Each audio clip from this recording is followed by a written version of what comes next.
After the Korea University results came out, I finally made my decision that, I'm going to be going to KU. So I didn't really go to college because it was just only for a week.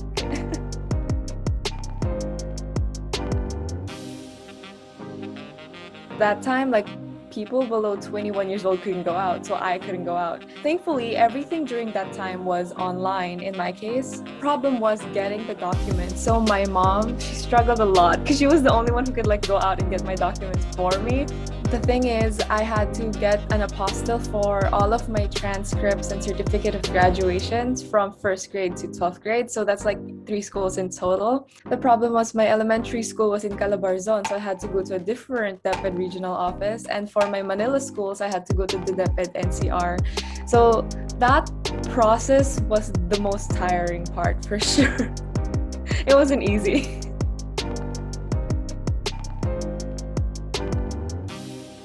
I'm still adjusting for sure, but it hasn't been super hard, I would say. In terms of like adjustment in life, like I found friends, like really good friends. Here, since I live in the dormitories, we can actually go to campus and then listen to our classes online because all the buildings are open. So like there aren't any lectures, but there's like a study space for everyone. So I think like I can feel the college culture here a little bit more compared to if I were to be in the Philippines. So like from that moment on, I think I kind of like limited myself too much into the STEM field. And even like up until senior high school, like I was like struggling to like choose which strand I wanted to go to. I considered like all 3 like academic strands. I had a phase where I wanted to go to ABM, I wanted to go to Hughes, I wanted to go to STEM. But like ultimately, because I got so used to STEM after 4 years of junior high school, I just chose STEM. But now I'm at a Hume course. So like, how did that happen? I think the turning point was me going to a student exchange in Japan. So I went to Japan for a very short student exchange. It lasted like 2 weeks. So it's like a program from the LSU.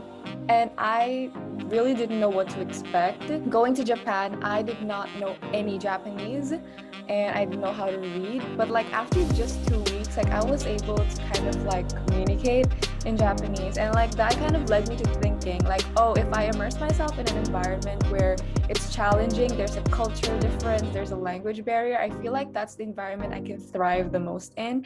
So after my student exchange program, I was kind of dead set on like, I want to study abroad. I noticed that whenever I look through my memories, rather than looking at pictures, it was so much more fun to like be looking at videos because it's like you're really reliving the moment. So like preserving memories through videos is like one of my favorite things to do now. In terms of like future content, I think a lot of people are still interested in college culture in Korea.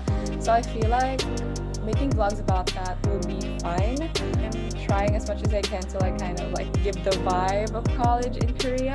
But I think like for now, my first like my goal for YouTube is like getting just to make memories and like sharing them with other people who are also interested in like college in Korea.